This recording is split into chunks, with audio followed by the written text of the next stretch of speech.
What kind of like, say if you're going to do something, because I feel like you don't probably even, I feel like you sleep kind of, but like you're just like you're also leg pressing while you're at rest.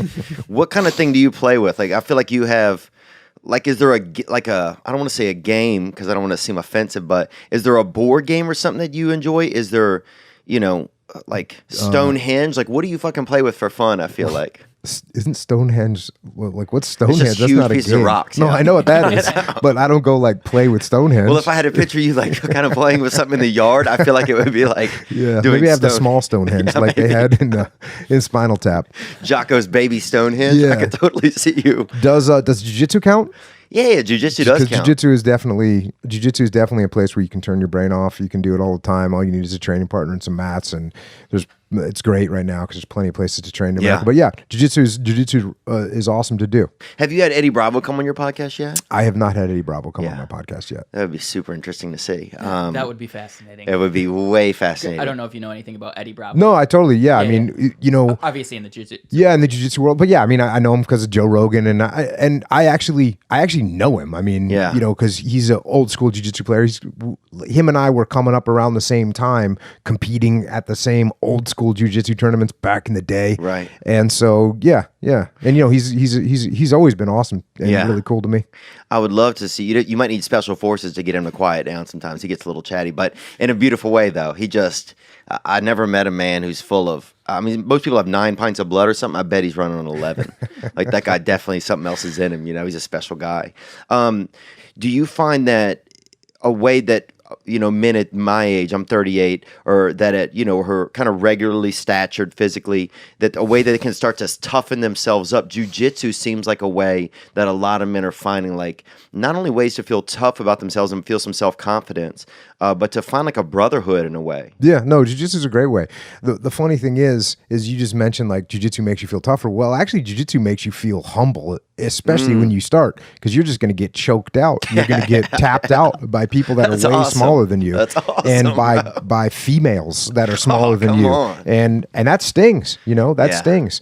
And so jiu-jitsu is real humbling in the beginning. And that's just something you gotta get through. But yeah, you'll meet people. When you train hard with people, you become closer with them. That's kind of what happens in the military. That's the general concept of what occurs in the military. You take a bunch of people that don't know each other, that are all different. You start putting them through hard training, and they start to form a bond. And that's what the military is. That's why you end up with a bond. And that bond, the more hard stuff you do, the tighter that bond gets. So when you go to war with guys, that bond gets even tighter. When you go to really hard, sustained combat, that bond gets even tighter.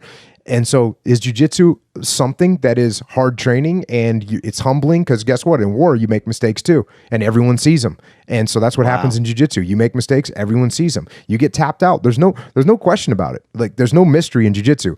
You got tapped out by this guy. That's it. That's the way it works. And that means that guy just beat you, and there's no question about it. In combat, the same thing happens. You make mistakes, your element gets surprised, you get ambushed, you get the enemy maneuvers on you in a way you didn't expect. It catches you off guard. It's like, yeah, that's really humbling.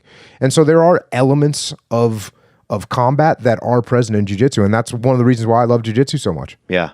Because now, do you find that over time, having served, running gyms, jiu-jitsu, what is it that is it combat that you love? Is it competition? Have you been able to kind of pinpoint like what that thing is, sort of? Yeah, I would say there's like a whole bunch of different little levels of what I like. I like competition. Mm-hmm.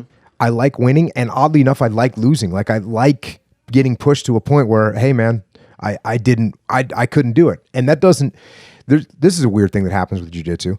You take someone that's never done jiu-jitsu before, and you say, hey, come and train. And they try it, and they're going to get crushed. And there's 2 reactions you can have to that as a person, right? Mm-hmm.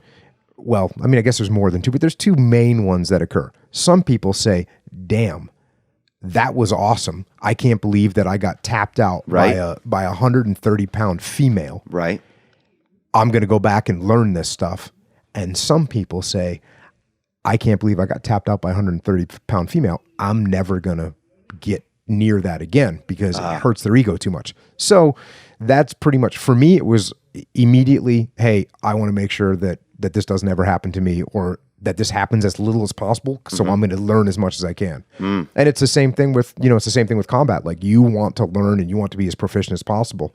And really, I think that's the way you should be with life is like, I'm going to do as much as I can, as often as I can, and learn as much as I can and get the most out of this little gig we got here for however many years you got. Let's make something happen.